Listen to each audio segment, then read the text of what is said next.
Princess Diana of Wales in the final moments before she is laid to rest at her ancestral home in Anthrop. The world has watched what has been going on here in Great Britain all day long for hours. In particular, they are watching in the capital of France. CNN's Jim Bitterman is there. Jim?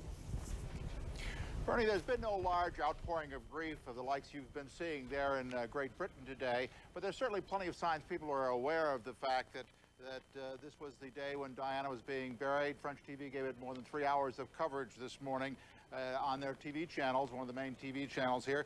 Over at the tunnel, the underpass where the accident actually occurred, scores of people gathered this morning, as they have been practically every morning since the crash occurred. There were quite a few people there laying down flowers and notes.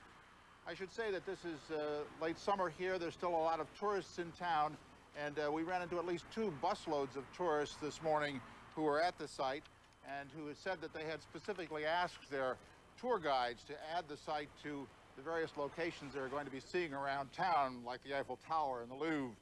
For the British community here, it's been a somewhat more solemn occasion. A lot of people gathered this morning at one of the holdouts here for the British community. On more happy occasions, the Cricketer pub here in the center of Paris. Quite a few people around there this morning, and there were somewhat more solemn faces as people were watching the big screen television telecast of the funeral. And at the British-owned Marks & Spencer's store, the department store, they observed a moment of silence this morning, shut off some of the lights and the cash registers.